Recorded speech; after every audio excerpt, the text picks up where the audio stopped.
All right, let's make a start. So this webinar is about how to implement SAFe.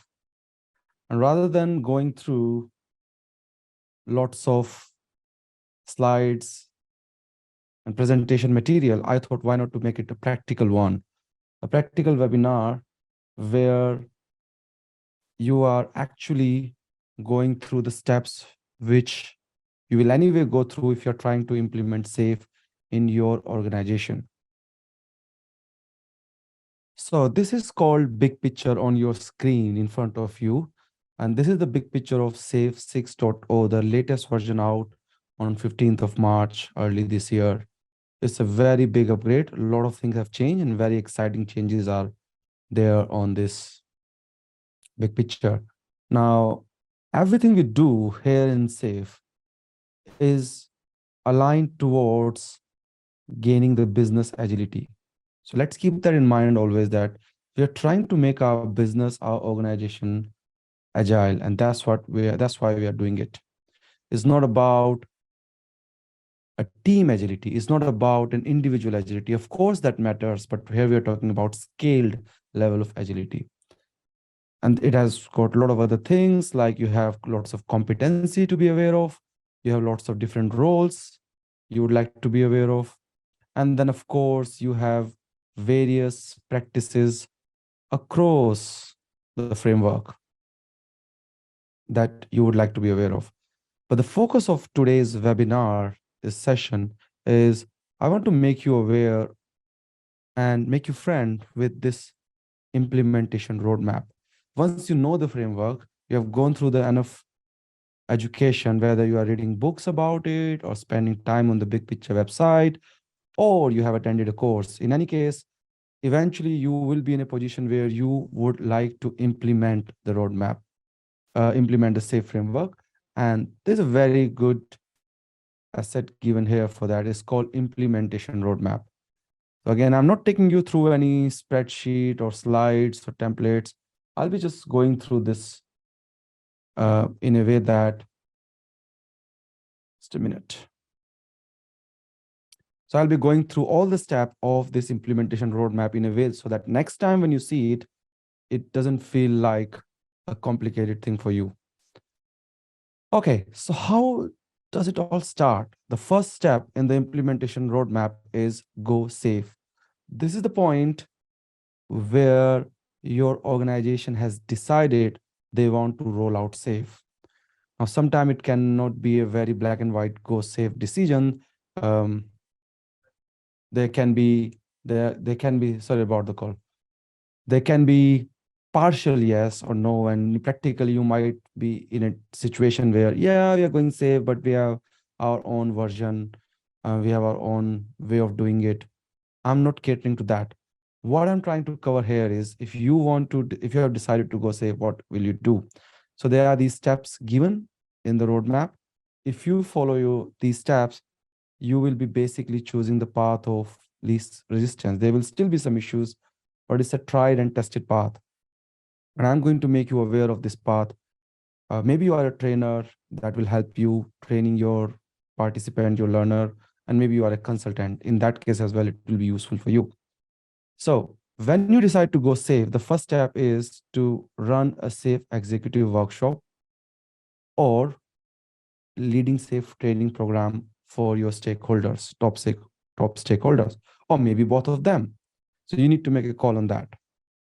Once that is done, a basic awareness is created. Then the next step is to train lean, agile change agents. Who are these people? These are the people who are going to help you and the leadership in making the change across the organization. It's not a team level change, it's an organization level transformation we are talking about. So you need a group of people. Sometimes we call it Lean Agile Center of Excellence, or LACE. So we'll make a LACE team. While you are making the LACE team, you will train some Lean Agile change agents, which basically means either you train people to become SPCs or you hire the SPCs from outside. It's up to you. I always recommend to people that you just not only hire from outside and get it done. You should also build people in-house, because consultant will come, They will deliver the work and they will leave. But your people will stay with you, and they are the one who knows the organization, who knows the culture. So if you want to know about this step, when you are actually trying to roll out SAFe and trying to implement SAFe, what you need to do, come to this page, click on that step, and then you can read through it. You will read through the benefits of becoming an SPCs and what is the course all about and what is the next step. So let's go back to implementation roadmap. Once you have an SPC created, then the idea is to train your executives, managers, and leaders. Why? Because we don't want them to working against us. We want them to work with us. We want them to work on this journey. And if they don't know what is exactly SAFe means, how does it work, what is the depth of the framework, what is expected out of them, so that they can help the teams. Now, if I'll take you back to the big picture, which is this one, leadership has been placed at the foundation of the framework, alongside with the implementation roadmap and alongside with SPCs. So it's very important that you train the leadership at the very start so that they are very well aware what exactly this framework is all about, and they can behave as expected to help everybody else on the program. So because they are leaders, either they would like to know everything about the framework, which we covered in the Leading SAFe program, or they want to just talk about the lean portfolio management. They want to understand what is portfolio management is all about. That is covered in this 2 to 3 day program with a workshop, where we cover this part of the framework, the top bit. Now, if you are an SPC yourself, you can run these courses on your own in your organization anyway, depending upon your partnership level as well with Scaled Agile. So let's move on. Step 1, you train the change agents. Step 2, you train executive managers and leaders. Then the next one is a big one, is organize around value. What does it mean? In SAFe world, we say it's the principle number 10 of the SAFe principle. If you have attended any course in past, organize around value means you are not putting or people into the standard traditional team hierarchy where you have developers and testers and quality team and procurement and finance and marketing like that. You're trying to understand how the value is flowing from start to end and trying to bring people together in that stream. That is called organize around value. So let's say you want to do this. What will you do? Come to this page, click on that, try to understand the concept of value stream, which means all the steps put together from the trigger to the realization of cash. That's value stream. And the next step is understanding type of different value stream. In Scaled Agile Framework, we have divided that into 2 parts. One is your operational value stream. In most of the diagram, you will see it like this in light green color, which is a sequence of activity needed to deliver a product or a service to the customer. That's your operational value stream. And then the second one is development value stream. So when you put people together to actually operate the business, they would be using some systems. These systems are identified here by the dark in boxes: channel, loan originating system, credit scoring system. It can be anything. So the system used by operational value streams are delivered by development value stream.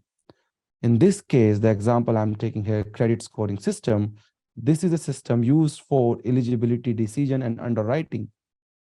But who will build this system? You may be getting a license, you may be procuring it from the market, or you may be building it in-house. If you're building it in-house, that's your development value stream.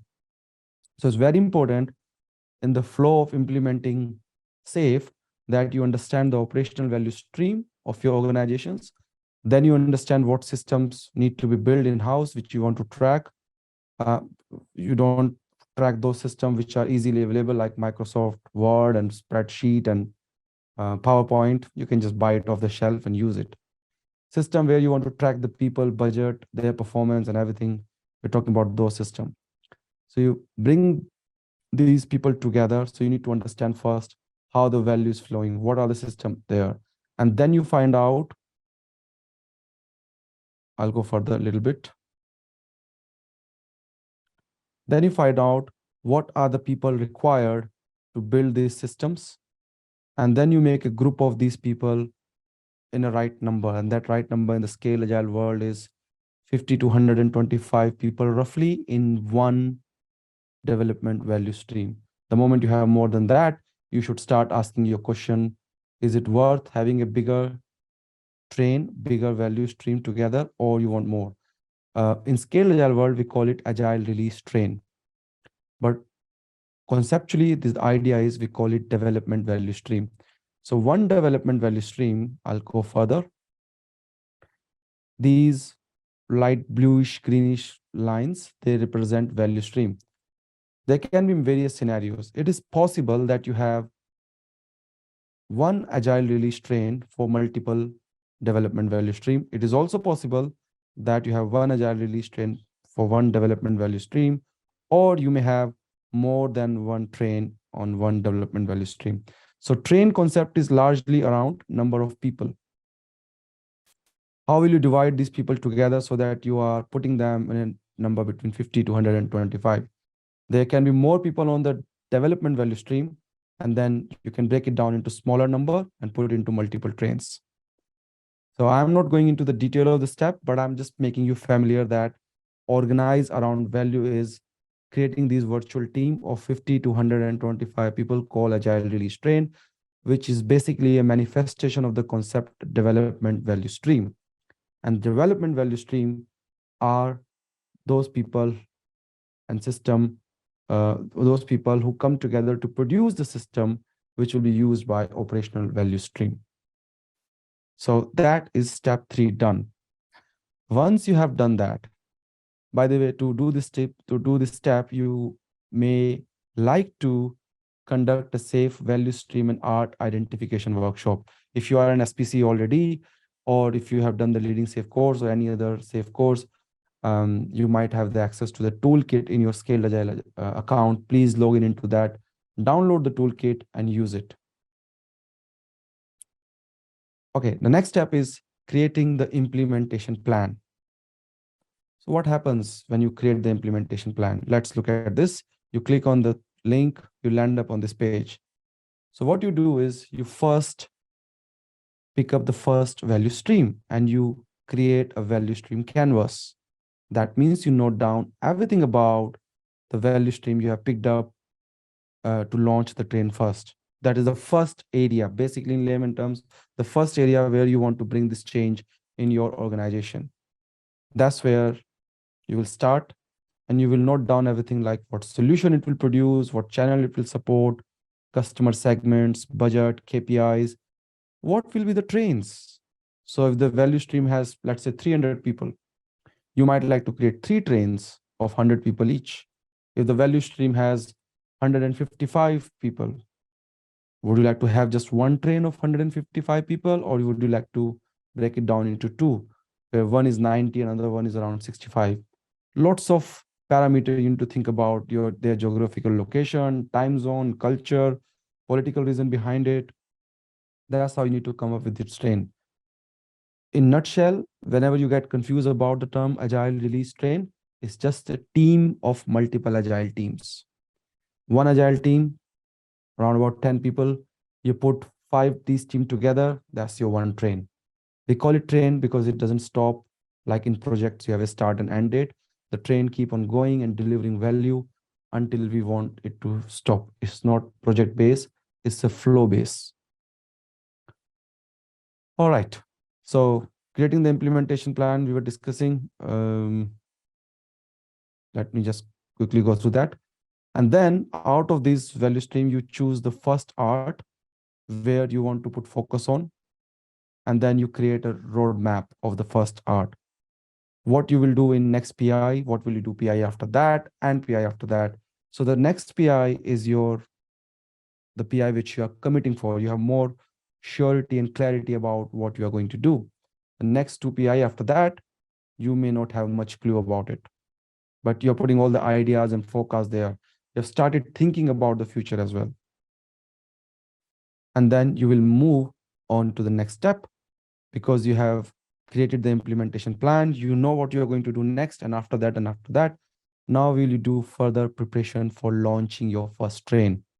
Now I'm using this word not as a safe program consultant, trainer, candidate, but in general as a consultant. At this point of time, it's important that uh, you have this understanding in the organization, because not everyone may be fully trained, that this art is basically like a big program, a team coming together to start something. Although you want to stay away from the notion of program and project, but sometimes you may need to map it in the mind of people around you. So please be aware of that. So now you are preparing for the start of this train, or officially, I would say, launch of this train. At this time, you would like that all your stakeholder knows what it is about. Otherwise, they would have no clue of the terminology. They might come to the website, spend 10 minutes, and they say, yeah, I know it. It doesn't work. And that will create pain in your life, a lot of pain. So make sure you create a culture where our stakeholder have been trained on leading safe. Your product managers, they know what is expected out of them on the train. Your scrum master, they know what is expected out of them as scrum master, because they are not just a scrum master of a team. They are scrum master of a team within a scaled world. So how they would interact with other teams, how would they interact with the leadership, all that they should be aware of. All right. So we got a question here. How does PI estimation happens in the beginning? How will we know how many PIs, any toolkit to be used? So yes, there is a toolkit available for launching the train. There's a toolkit available for PI planning. You don't know how many PIs will be there upfront. As I said, there's no start date and end date. Once the train starts, it just starts. It doesn't stop until somebody will stop it. What you have in the start is a 3 PI rolling roadmap. So at any point of time, you should be quite aware of what you're doing next, and then after that, and after that. So 3 PI rolling roadmap should always be there. All right, so now you have prepared for the art launch. You have trained people on this training. The next step is to train the team and launch the art. Now, this is a thing which, in my experience, a lot of time I've seen leadership is missing it. They are skipping it. What is the idea of Safe for Team program is, when you have identified the art, when all the key stakeholders have been trained, and Scrum Master, Product Owner, Architect, they all know what is expected out of them. You still have lots of developers and tester and analysts and people who will be doing the configuration work. They are the people who will be converting the ideas in actual consumable services and product by your customer. They should also know what is expected out of them. Otherwise, they won't be able to perform. So what you will do, you will bring every single person in the art in one room or one Zoom call like this. And then you run a 2-day program called Safe for Teams. So this 2-day program sometimes is called big room training as well, just like you have big room planning. You send the same message to all these people. That's what we are going to do in PI planning.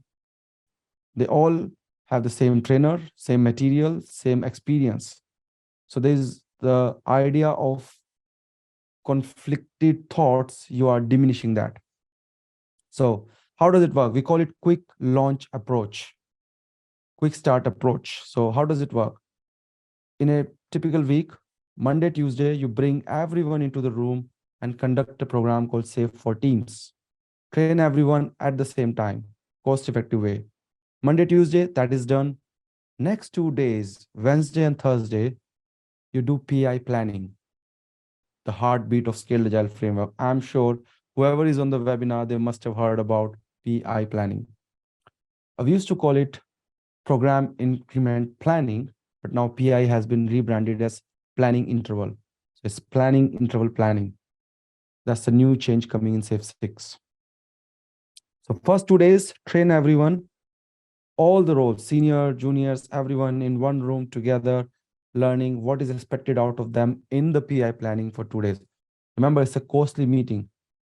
all people, 50 to 125 people in one room. Sometimes people fly from different location. Sometimes they join from different time zones. So they might be in a deprived state as well. So sleep deprived state as well. So it's very, you are putting a lot of things on stake. So make sure that everyone who is involved in PI planning, they know what is expected out of them. And how would you know that? By ensuring that they've been trained together. And then you leave the last day, Friday, as a free day for certain workshop, clarification, open free flow conversation, so that from the next Monday, you can start your first PI. That's called launch the art by quick start approach. Okay, and then times comes to the first PI planning session. So let's go back to our implementation roadmap, which I was showing you. These are the steps we have covered. We have reached to the point, prepare for art launch. Anybody who has just joined, we are at this top, prepare for the art launch on implementation roadmap. And we are moving forward. We are here, train team and launch art. So once the team has been trained on Safe for Team program, as I said, the next 2 days after the Safe for Team program is PI planning. What is PI planning? It used to look like this in most of the cases, pre-COVID world, everyone in one room. Now it's a combination of hybrid PI planning and remote PI planning. Both are going on. In hybrid PI planning, I've seen, few people are together on one location in one room, few people are on smaller meeting rooms in different location, and few people are joining from home as an individual, just like we all are connected right now. So a lot of preparation need to be required in this, especially if you are doing a hybrid PI planning. In my experience, the way we have conducted is we used to have, depending upon the size of the room, we would have few cameras, few cameramans, few wireless mic, and people who will facilitate in the room, so that whoever is speaking, we can give the mic to that person and camera can point out to that person. Maybe a mixer to give the right feed to Zoom, so that whoever is speaking in the room will be on the screen for everybody else joining from across the globe. Why we are doing all that? Why? What is the benefit of it? The benefit of this is you would be able to brainstorm, take decisions, identify risk, identify dependency on a lightning speed. Otherwise, the amount of work that has been done in API planning, it might take months for these 100 people to do. What happens generally, you must have seen that. I'm sending a email to architect to meet me, and they will ask me to come to them in 1 week time. And then they will say, leave it to me, I'll review the stuff and then I'll respond back. And what we are doing in all this, we are just wasting time. We are losing time. What happens when you lose time? You increase your delivery time to customer, and we want to reduce the delivery time to customer, time to market. We want to reduce it. And that's how you do it. Every single person in the room. So when you enter into the PI planning, you already have top priority features with you. You take them into the PI planning. You do a lot of brainstorming around that. I can do another webinar for that maybe in future. If you want, you can comment on this event on my LinkedIn page and I'll pick it up. So you enter into the PI planning with top 10 features. The priority coming to you from the product management. Brainstorm it. You identify all the risk, dependencies, the right sequence, priority, missing information, whatever. And let's say you have a dependency on an architect. So architect will be in the room. Your host of the PI planning, who is the release train engineer, will pick up this person, request this person to join you in your breakout room or on your table and discuss with them. You need some support from leadership, they are in the room. You need some support from HR, finance, they are in the room. So you have everyone in the room who can help you speed up your work or who can unknowingly slow you down if not in the room. So you bring everyone together. And then you go through this 2 days of agenda where The day one first half is mostly briefing from the top leadership. And then day one second half, a lot of brainstorming, we call it team breakout, and the review of the plan, some problem solving work, and that continues until the day two first half. And then towards the end, you handle risk, you take the confidence of the room, you see if you need to do further replanning, and do your retrospective and come out. Once you come out of the PI plan, you should have a program board. We now call it art planning board, which looks like this. This shows all the team on one side and all the iterations. Sometimes people call it sprint if they are new to the scaled agile world on other side. And then it shows all the features that will be delivered by different teams and all the dependencies connected through this string. Now, here's a tip. How would you create this program board? In old time, we used to just have a big free wall and used to create it. How will you do it now? There are a few options. You can use an ALM tool like Jira Align that has this thing built into this. You can use some plugin for Jira. I think Jira Big Picture is one of the plugin. And if you don't have any of these, you can use Mural, Miro like board. There is a popular tool as well in the market, which is now acquired by Scaled Agile. It's called piplanning.io. I'll show you that. piplanning.io. That's the tool. If you use this tool, that's something help you creating. If I can show you.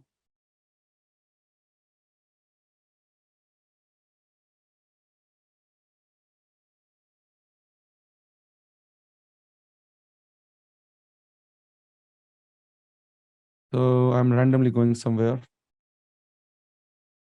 That's how it looks. So this is your digital board. You can take license of this tool. I'm not associated with them. I'm not promoting them. I'm just sharing with you. All right. So that's how your planning board look like. Call it art planning board. Blue cards generally represent features.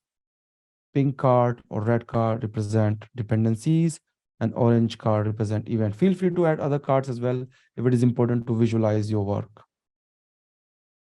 What other thing happen into the PI planning is your teams write objectives. They convey the message to the business what they are going to deliver, not in the language of user story and features, writing simple English statements which business can understand, people from outside the train can understand.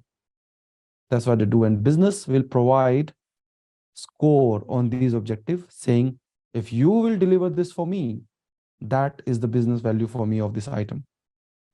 That's what business will provide. And once the PI is finished, you again talk to the business as a team and then agree upon the actual value. So you said, if I'll complete this, it's a business value 10 for you. Just a second.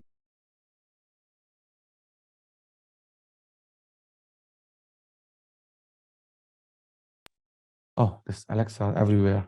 Just trouble you. So actual value is agreed by the team at the end of the PI working with the business owner. You said, if I'll do this, it will be 10. How it is? Have I done 10? Have I done less? 10 is the highest business value and 1 is the lowest. Generally, not all the items should be 10. If all the item is 10, the team get confused. Which one is more value? Which one is less value? There's a concept of uncommitted objective as well. I'm not going into the detail. It's too advanced. Once you go towards the end of the PI planning meeting, you have something called confidence vote. You ask the team, everyone in the room, to raise their hand. Sometimes we call it fist of five, and say how much is the confidence they have in this plan. 1, 2, 3, 4, 5. If someone is saying 2 or 1, that means the confidence is very low. You don't want to move forward until you listen to them. Okay. All right. Let's move forward. So every team create their objective. It comes together and you have art objective created. Art objective are the one which a train level leader will track. Team objective, every team will track at their level as well. Objective which are repeated by multiple teams just present once in the art PI objective. At the team level, you also keep track of business value scores, but at the art PI objective, you won't. All right, so that's a big day. PI planning. You have launched your first train following the implementation roadmap. What is the next step you will do as a change agent? Now you will coach the art execution. You will make sure that you are coaching the team in events like iteration planning, backlog refinement, team sync, reviews, retrospective.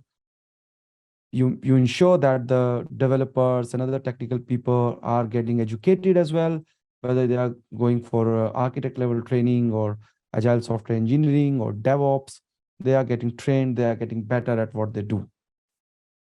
You will continue your training and coaching program, and towards the end of the PI, you will run an event called Inspect and Adapt event.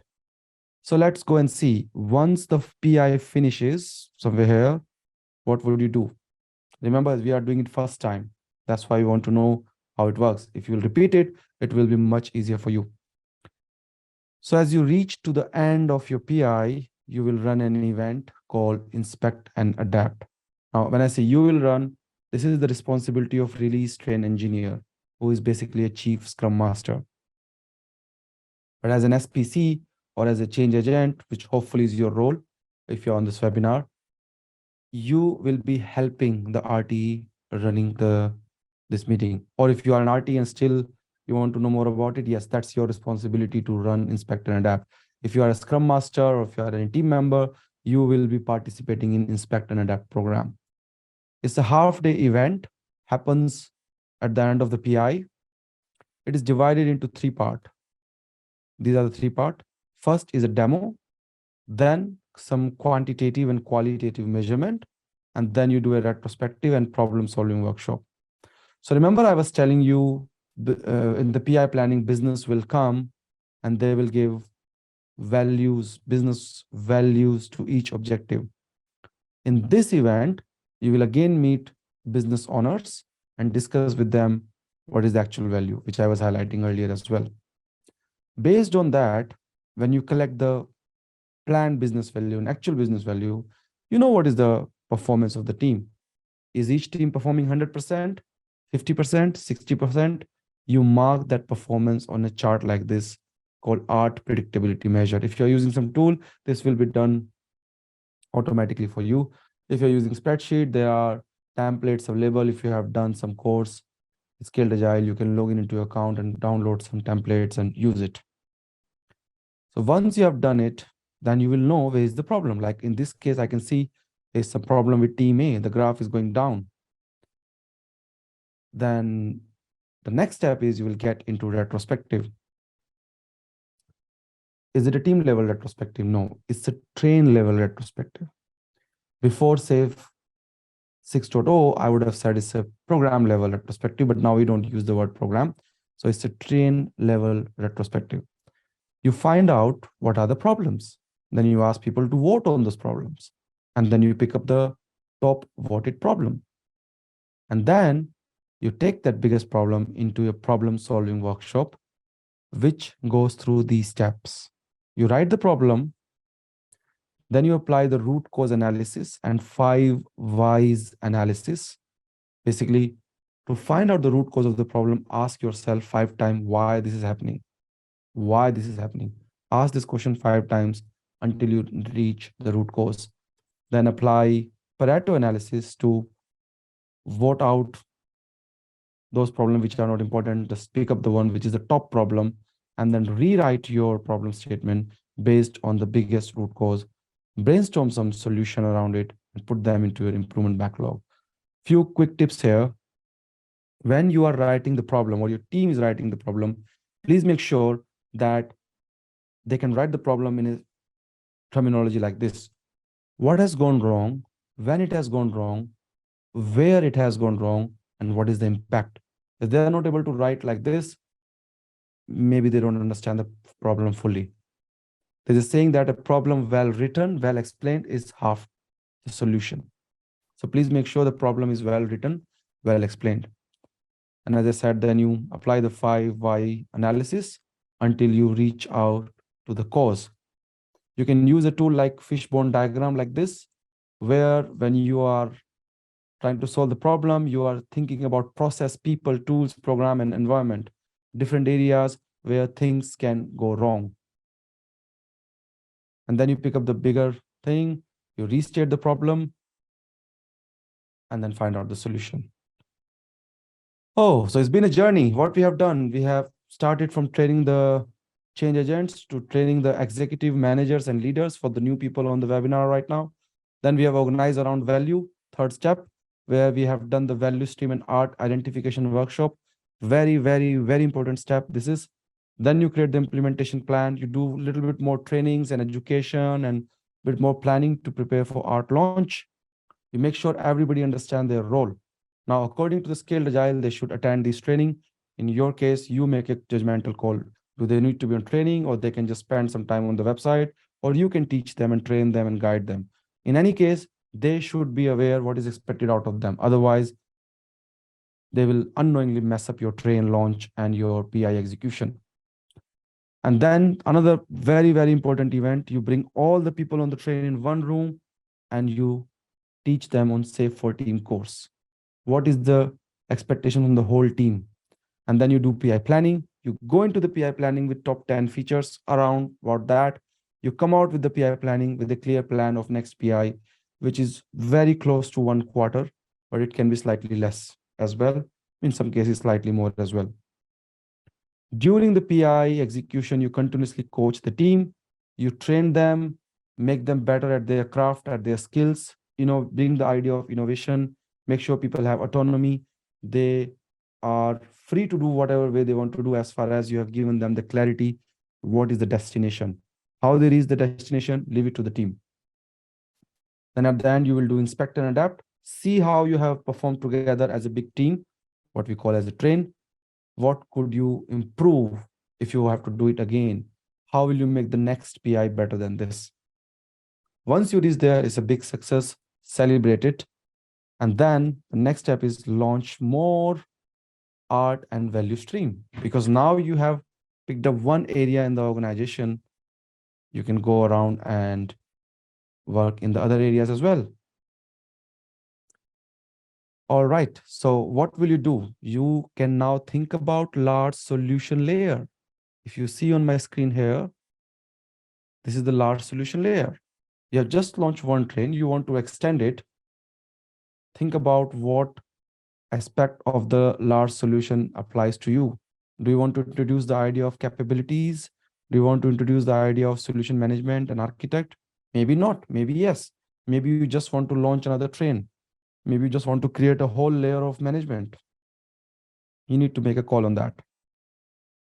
But in any case, what you need to do at this step is repeat everything from organize around value to the completion of next PI planning. All these steps which I was explaining, you would be repeating again. You are not going to train the leaders again. That is done. Initial level of training, change agent, all that part is done for now. But you would like to repeat these steps. And this time it will be much easier for you to do that. And then if you're launching multiple trains, this is the actual picture and it has been redesigned in a graphic like this. So let's say this is your transformation visual radiator. It shows that these are the trains you have already launched. They are improving, you're sustaining them, and all other trains are in the different stage. Some of the train you have just identified. Some of the train you are in the preparation of launch. Some of them are going through the first PI, and some of them have just completed first or second PI, and they are about to go in sustain and improve mode. So you're keeping track of multiple trains you are launching across the organization. So that is very important. It's a very interesting way of managing and tracking it. And this is the actual picture from Northwestern Mutual, from where this idea has been taken. All right, let's move forward. So you have launched more train and more value stream. Now time comes, let's say you have 5 trains. or 3 or 4 development value stream. What will you do next? You want to create a lean portfolio management layer, people who will manage the portfolio. If I'll take you back to the big picture, I'm talking about this layer that you want to create, where somebody will be coordinating between multiple value streams and so multiple trains. So when you are about to create a lean portfolio management, how will you do it? There is a guidance given. It's called Lean Portfolio Management Adoption Roadmap. People sometimes get confused how to do it. It's all given. If you have done LPM course, you have gone through the workshop anyway, but if you have not done, you can log in into your Scaled Agile account. If you have learned something and attended any courses, you can get the toolkit and you can go through each step and you can run these workshop in your organization. How to align, organize, strategize, operate, govern, and measure and grow. So you can continue on this path. That's how you will launch the lean portfolio management. There's a lot of stuff on this page as well. So let's continue this journey from here and see what is the next step. So we have enhanced the portfolio, we have trained people in LPM, we have done the workshop. The last step of the implementation roadmap is accelerate. This is the time where you have kind of gained the control of these changes. You have done it once and twice and thrice and maybe more than that. So what will you do now? You will accelerate. You will start tapping into the idea of flow metrics. You will start measuring the flow distribution, flow velocity, flow time, load, how much work you are doing at a particular point of time, how much work you are producing in 1 unit of time, how much work is in wait, how much work is in process. Can you predict what is coming next? Can you predict how your delivery will be next time? So you will tap into the idea of cultural change and accelerating the change so that it can just create riptide across the organization. And then you can apply these flow accelerator in your organization and go through various things. At this point of time, because you are continuously improving, it's very important that you are measuring the right thing as well. What SAFe recommends, you measure 3 things. And these 3 things are outcome, what your customer want you to produce. Are you producing that? Remember, it's not output, it's outcome. Are you producing the right outcome? That's what you should measure regularly.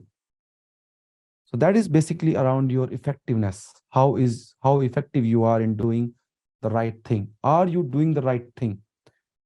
Then this flow, that's your efficiency. How fast and how sustainable way you can go from idea to implementation. That's your flow. So measure that. That's your efficiency. This is your effectiveness. Flow is your efficiency. And the third thing which you would like to measure is your competency of your team, your program, your train. That is their ability to be able to do something. That is their proficiency. So 3 things we are measuring: competency, flow, and outcome. I sometimes see in my mind, competency is proficiency, flow is efficiency, and outcome is effectiveness. How proficient you are as a team, how efficient you are, and how effective you are. When you do that, you have the higher chance of reducing your time to market in a more sustainable way. And then you have more details around, you can make sure that your scrum masters and release train engineer understand their role in depth.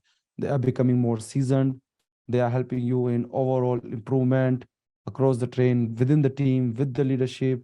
They are taking the coaching assignments and helping everyone grow, acting as a scrum master in this program. And then you need to start thinking about how you extend your agility across the business. So it's not just about the IT world. You can go about any part of the business where you want to bring scaled agility. So it can be into HR world, it can be into finance world, it can be into procurement, it can be into marketing, various different way you can start creating your own practices at this point of time. A bit of Shuhari model getting applied here. First, you know the rule, then you be the rule and you bend the rule. So this is the time where you will anchor new behavior in the culture of your organization. Let's go back to this one. This is your safe implementation roadmap. Now, the safe implementation roadmap, this is the shortest possible explanation I've given you in our SPC class. I can see a few of the people on the webinar who have been to my class in past implementing safe class. So we teach this for 2 days, implementation roadmap. We take you through the workshops, exercises, so that you become expert in that, in terms of as an expert, not like expert, you can do it to the perfection, but you understand the depth of it. You know what you know and you don't know, and you know what you don't know, which you can work upon. So I'm running a class, implementing safe class on 5th of June in CET time, which is European time. So people in Europe and UK is very comfortable time for them, but somebody who is in US or India who has joined, you need to slightly work across the time zone. So I'm going to put the link of the class. If you want to learn more, you can come onto this class of mine on 5th June.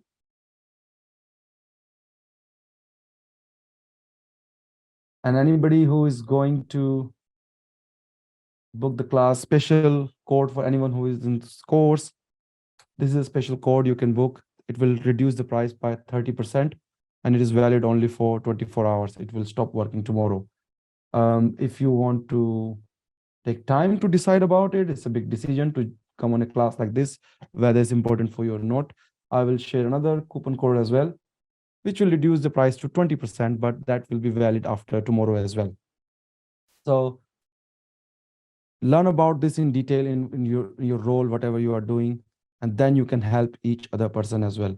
Maybe you have already gone through this class. Maybe you came onto this webinar just for the just refreshing yourself. That's absolutely fine. We keep on doing this kind of webinars where we share some knowledge to give you path where you can tap into the more detail yourself. It's impossible to discuss all these things in a 40-45 minute webinar, but at least we can share the path with you. We are slightly overrunning the time, but let me see what question I have. Da-da-da. All right. So someone asking me which trainings are mandatory on this. No, there's no, as a consultant, I would say I cannot decide which trainings are mandatory. Whatever Scaled Agile has deemed mandatory, they have mentioned onto the implementation roadmap anyway. Whatever is not mentioned here may not be required, but may be required in your case. Maybe you want to do cloud trainings. Maybe you want to do some technical training, some DevOps tools related stuff.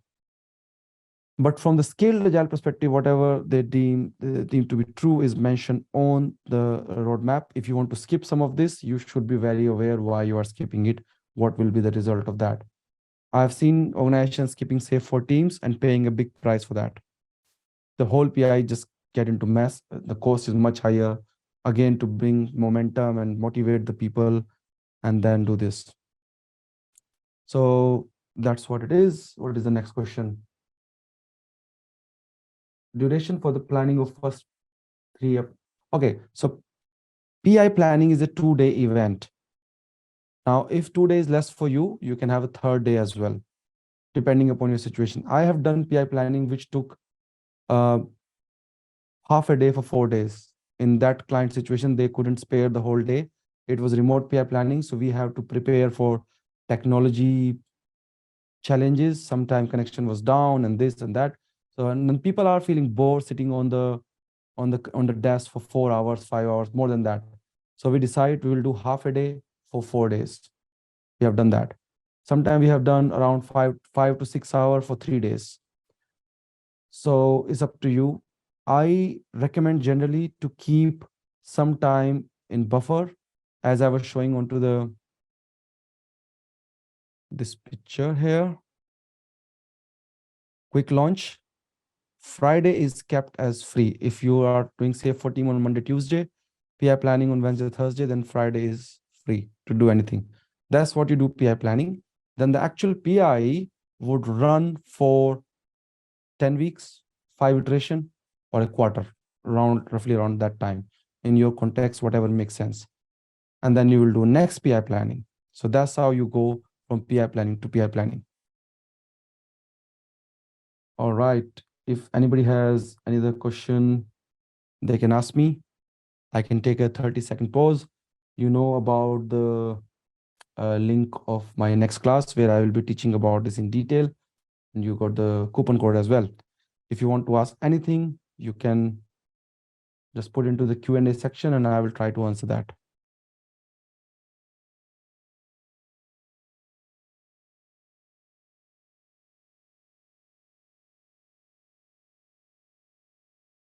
All right. There seems to be no other question. So thank you very much for joining this webinar. Hopefully it has given you some insight, some value, how you're going to apply the best practices given in the implementation roadmap, and you will roll out safe. Or if you're already rolling out, you will slightly get better and efficient, and you will find out your own path on the big picture. If you need anything else, if you want to just ask question, I'm more than happy to answer your question on my LinkedIn account. And just watch out. I'll be doing another webinar very soon for some other topic. Thank you so much. Bye.